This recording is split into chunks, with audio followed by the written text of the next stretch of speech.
ఆంధ్రప్రదేశ్లో చతుర్ముఖ దుష్ట పరిపాలన జరుగుతోందని దీనికి చరమగీతం పాడేందుకు మేధావులు యువకులు కదలి రావాలని ఏపీ ప్రతిపక్ష నేత వైఎస్ జగన్మోహన్ రెడ్డి పిలుపునిచ్చారు. గ్రామస్థాయి నుంచి ప్రతి ఒక్కరూ సన్నద్ధం కావాలన్నారు.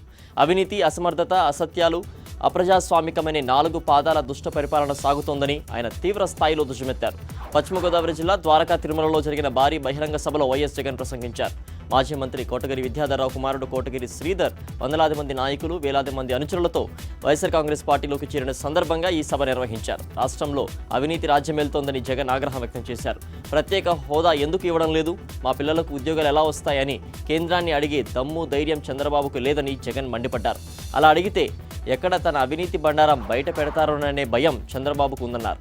సొంత ప్రయోజనాల కోసం ప్రత్యేక హోదాని తాకట్టు పెడుతున్నారని జగన్ ఆగ్రహం వ్యక్తం చేశారు. ఆంధ్రప్రదేశ్కు ప్రత్యేక హోదా కోసం పార్లమెంట్ సమావేశాల్లో గట్టిగా పట్టుబట్టాలని వైఎస్ఆర్ కాంగ్రెస్ పార్లమెంటరీ పార్టీ నిర్ణయించింది. ఆ పార్టీ అధ్యక్షుడు వైఎస్ జగన్మోహన్ రెడ్డి నేతృత్వంలో ఆయన నివాసంలో పార్లమెంటరీ పార్టీ సమావేశమైంది. ప్రత్యేక హోదా ద్వారానే రాష్ట్ర అభివృద్ధి సాధ్యమని సమావేశం అభిప్రాయపడింది. పార్లమెంటులో ప్రత్యేక హోదా సాధన కోసం ప్రధానంగా పోరాడాలని పార్టీ అధినేత వైఎస్ జగన్ సూచించారని ఎంపీలు చెప్పారు. చంద్రబాబు 15 ఏళ్ల పాటు హోదా ఇవ్వాలనే డిమాండ్ చేయడమే కాక పార్టీ ఎన్నికల మేనిఫెస్టోలో కూడా పెట్టారని గుర్తు చేశారు. ప్రత్యేక ప్యాకేజీ పేరుతో ప్రజలను మోసం చేస్తున్నారని వెలగపల్లి వరప్రసాద్ విమర్శించారు. ప్రత్యేక హోదా కోసం తాము పదవులకు రాజీనామా చేసేందుకు సిద్ధంగా ఉన్నామని చెప్పారు. పెట్టుబడులు, ఎంఓయూలు బోగస్ అని, విశాఖ భాగస్వామి సదస్సులో లక్షల కోట్ల పెట్టుబడులు వచ్చాయని, ఎంఓయూలు కుదిరాయని చంద్రబాబు ప్రకటించుకోవడం బోగస్ అని ఎంపీ మిథున్ రెడ్డి ధ్వజమెత్తారు. ప్రత్యేక హోదా అంశాన్ని పక్కదోవ పట్టించేందుకే సీఎం తప్పుడు ప్రచారం చేస్తున్నారని విమర్శించారు. రాష్ట్రానికి ప్రత్యేక హోదా కావాలని కోరుతూ లోక్సభలో తాను ఇప్పటికే ఇచ్చిన ప్రైవేటు బిల్లు ఈ బడ్జెట్ సమావేశాల్లో చర్చకు వస్తుందని ఎంపీ వైవి సుబ్బారెడ్డి తెలిపారు. ఈ బిల్లును ఆమోదింపజేసుకోవడం కోసం ఇతర పార్టీల మద్దతు కూడగట్టేందుకు గట్టిగా కృషి చేస్తామన్నారు. ప్రత్యేక హోదా హామీ ఇస్తామన్న చంద్రబాబు, కేంద్ర మంత్రులు మాట నిలబెట్టుకోవాలని యువత, ప్రతిపక్ష పార్టీలు గుర్తు చేయడం దేశద్రోహ చర్య ఎలా అవుతుందని లోక్సత్తా పార్టీ వ్యవస్థాపక అధ్యక్షుడు జయప్రకాష్ నారాయణ ప్రశ్నించారు. నిన్నటిదాకా వారు చేసిన వాదన అధికారంలో ఉన్న వారికి నచ్చకపోతే అన్యాయమైపోతుందా, అక్రమమైపోతుందా అని ఆయన అన్నారు.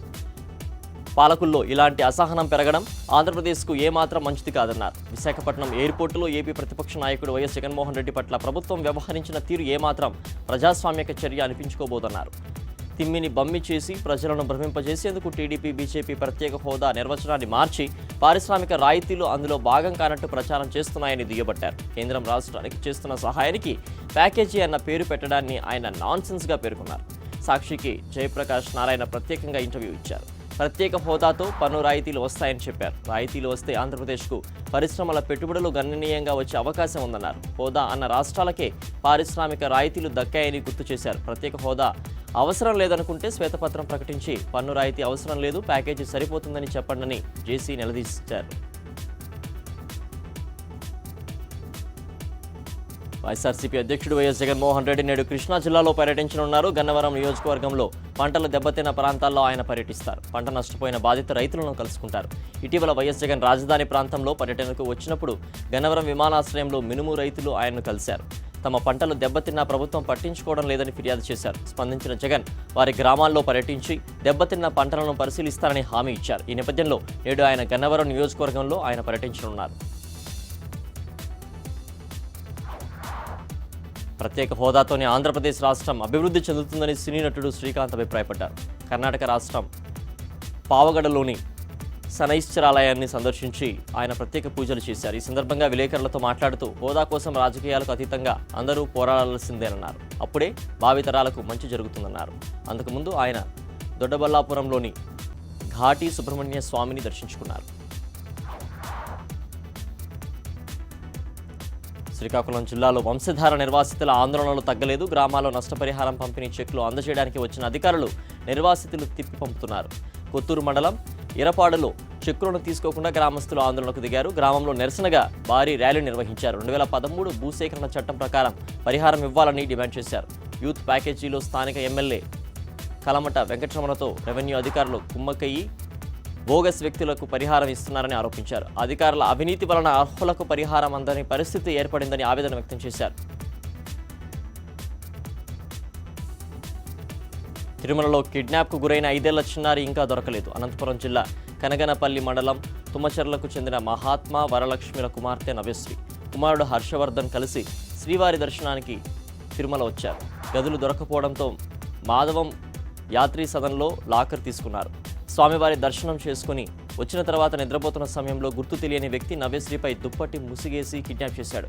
ఉదయం నిద్రలేచి చూసేసరికి చిన్నారి కనిపించకపోవడంతో నవ్యశ్రీ తల్లిదండ్రులు షాక్కు గురయ్యారు. యాత్రి సదన్ ప్రాంతంలో వెతికిన బిడ్డ ఆచూకీ కనిపించకపోవడంతో పోలీసులకు ఫిర్యాదు చేశారు. చిన్నారి మిస్సింగ్ మిస్టరీ ఛేదించేందుకు డీఎస్పీ సిఐ ఘటనాస్థలానికి చేరుకుని సీసీ ఫుటేజ్ని పరిశీలించారు. ఆదివారం ఉదయం 7:40 పసుపు రంగు టీషర్ట్, నీలిరంగు జీన్స్ ప్యాంట్ వేసుకున్న వ్యక్తి చిన్నారిని కిడ్నాప్ చేసిన దృశ్యాలు గుర్తించారు. ఆ చిత్రాలను మీడియాకు విడుదల చేశారు. నవ్యశ్రీ కిడ్నాప్ కేసుకు సంబంధించి ప్రత్యేక బృందాలతో కొండపై తిరుపతిలో అణువణువు గాలిస్తున్నారు. మరోవైపు తమ బిడ్డను ఎలాగైనా వెతికిపెట్టమని నవ్యశ్రీ తల్లిదండ్రులు పోలీసులను వేడుకుంటున్నారు.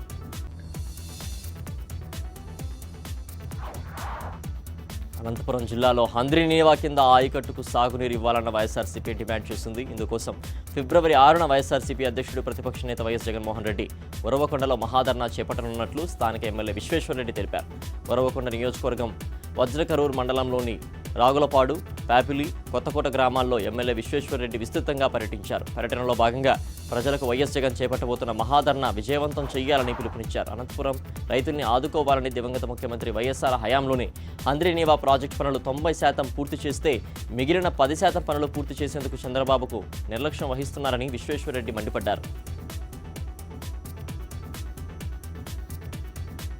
విజయనగరం జిల్లా కొమరాడ మండలం కూనేరు దగ్గర జరిగిన రైలు ప్రమాదంలో మరణించిన వారి కుటుంబాలని వైఎస్ఆర్సీపీ నేతలు ఆదుకున్నారు.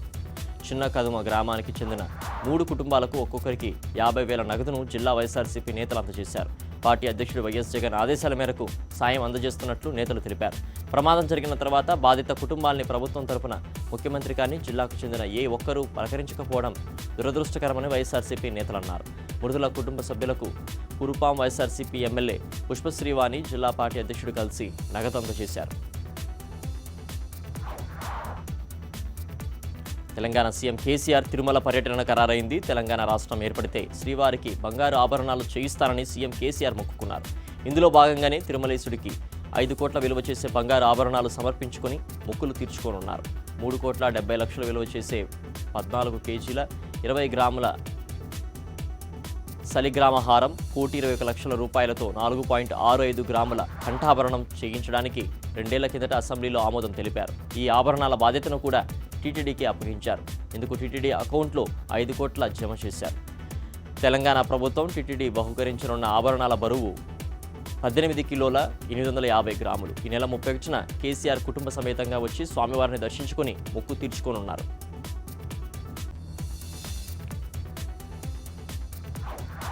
అక్రమంగా రవాణా చేస్తున్న పీడీఎస్ బియ్యాన్ని కరీంనగర్లో అధికారులు పట్టుకున్నారు. కరీంనగర్ శివారులో బుడిగా జంగాల కాలనీలో అక్రమంగా పెద్ద ఎత్తున బియ్యాన్ని నిల్వ ఉంచారన్న సమాచారంతో పోలీసులు నిఘా పెట్టారు. పక్కా సమాచారంతో దాడులు చేసి 176 క్వింటాళ్ల రైస్ను స్వాధీనం చేసుకున్నారు. లారీని సీజ్ చేశామని ఏసీపీ రామారావు తెలిపారు. 3 వ్యక్తులను అదుపులోకి తీసుకున్నట్లు చెప్పారు. రేషన్ బియ్యాన్ని దొడ్డిదారిలో తరలించే వారిపై పీడీ యాక్ట్ కింద కేసులు నమోదు చేస్తామని పోలీసులు హెచ్చరించారు. కర్నూలు జిల్లా నంద్యాలలో జోదగాలపై పోలీసులు ఫోకస్ పెట్టి అదుపులోకి తీసుకున్నారు. నంద్యాల డీఎస్పీ పరిధిలోని 1 town, 3 town rural police station ప్రాంతాల్లో పేకాట, మట్కా నిర్వహిస్తున్నట్లుగా పోలీసులు గుర్తించారు. జూదం జరుగుతున్న ప్రాంతాల్లో ఏకకాలంలో దాడులు చేసి 23 మందిని అరెస్ట్ చేశారు. పేకాట రాయల నుంచి 1,66,000 నగదుతో పాటు 4 బైకులు, 4 సెల్ ఫోన్లను స్వాధీనం చేసుకున్నారు. ఈ గ్యాంబ్లింగ్ బ్యాచ్లో మొత్తం 23 మందిని పోలీసులు అదుపులోకి తీసుకున్నారు. పట్టుబడ్డ వారిలో పాత నేరస్తులు ఉన్నట్లుగా గుర్తించారు. పెద్దపల్లి జిల్లా కేంద్రంలోని బస్టాండ్ ఎదురుగా ఉన్న హోటల్లో గ్యాస్ సిలిండర్ లీక్ అయి మంటలు వ్యాపించాయి. మంటలు ఎగసిపడడాన్ని ఘటనా స్థలంలో ఉన్న వాళ్ళంతా భయంతో పరుగులు తీశారు. ఇది గమనించిన స్థానికులు అగ్నిమాపక సిబ్బందికి సమాచారం అందించారు. మిస్డ్ ఫైర్ బుల్లెట్ వాహనంపై హుటాహుటిన ప్రమాదం జరుగుతున్న ప్రదేశానికి చేరుకున్న అగ్నిమాపక సిబ్బంది వాటిని అదుపు చేసేందుకు ప్రయత్నించలేకపోయారు. మంటల్ని ఆర్పే రసాయనాలు బయటకు రాకపోవడంతో మరింత భయాందోళనకు గురయ్యారు. దీంతో అధికారి సహచర సిబ్బందికి ఫోన్ చేసి మంటల్ని అదుపు చేయడం తన వల్ల కాదని చెప్పడం అందరినీ ఆశ్చర్యానికి గురిచేసింది.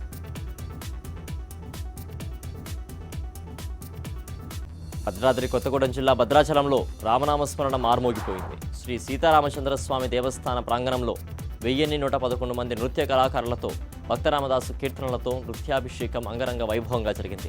కంచర్ల గోపన్న ఆలపించిన రామదాసు కీర్తనలకు చిన్నారులు అద్భుతమైన నృత్యాలు చేశారు.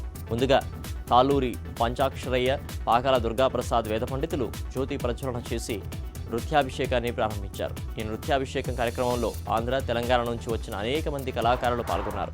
1111 మందితో నిర్వహించిన ఈ నృత్యాభిషేకం తెలుగు బుక్ ఆఫ్ రికార్డ్స్లో నమోదు చేసుకున్నట్లుగా నిర్వాహకులు తెలిపారు.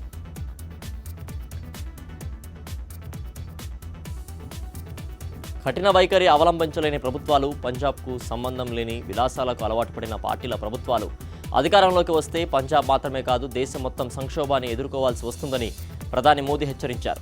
పంజాబ్ ఎన్నికల ప్రచారంలో భాగంగా బహిరంగ సభలో మోదీ కాంగ్రెస్ ఆ పార్టీలపై విరుచుకుపడ్డారు.